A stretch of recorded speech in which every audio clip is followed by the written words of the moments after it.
So the main cause of these protesters slash potential revolution in Iran right now is the collapse of the currency, the Iranian rial.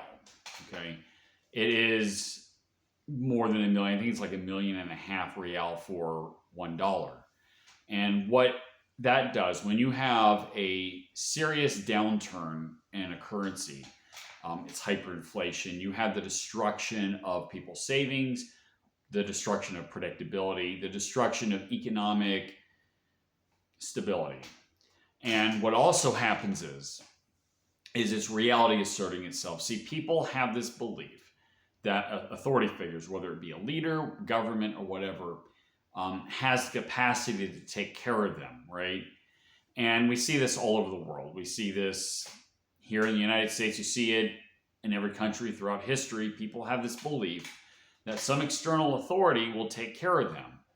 And when the economy is not doing so great, that hits people personally, and people start to lose confidence in the so-called leader or regime's ability to bring them stability or whatever. And what's happening now in Iran is, since the currency is collapsing, people are losing confidence in the regime. Okay, you look at historically, you look at the Soviet Union, for example.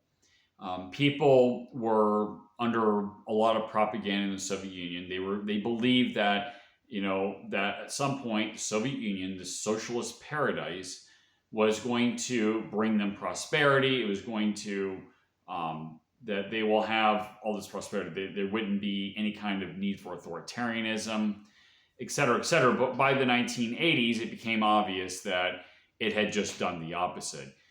It didn't matter if people didn't have, had very little access to information from the West. People could see that in their own lives. They could see the food shortages. They could see the shortages of everything on the shelves, basically. And they knew that this was not paradise, that things were not getting better, that things were actually getting worse. And that was one of many of the things that brought down the Soviet Union. We saw this again in Venezuela to some degree.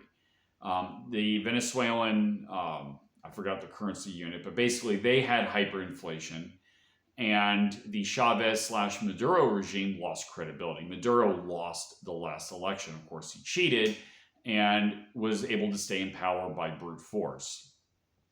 That's why now that Maduro got captured, there were a lot of people celebrating in the streets in Caracas, and I'm sure in other places as well in Venezuela. But that is the thing. When people, it's not just the fact that it hits them. Obviously, it does hit them personally. But hyperinflation is an economic signal of a loss of confidence in the system.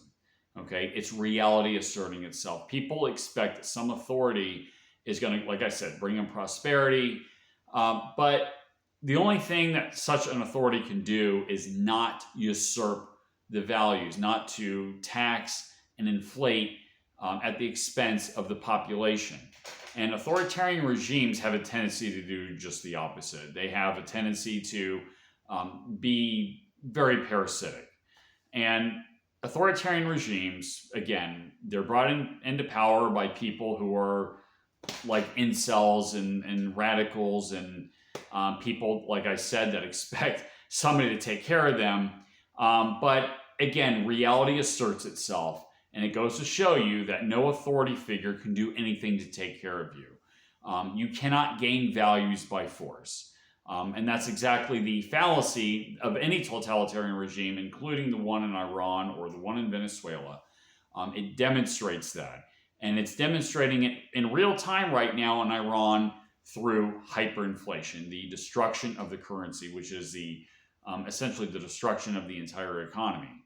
Like I said, reality asserting itself. The regime is coming to an end. They may stay in power by brute force, but there's no credibility in the regime anymore.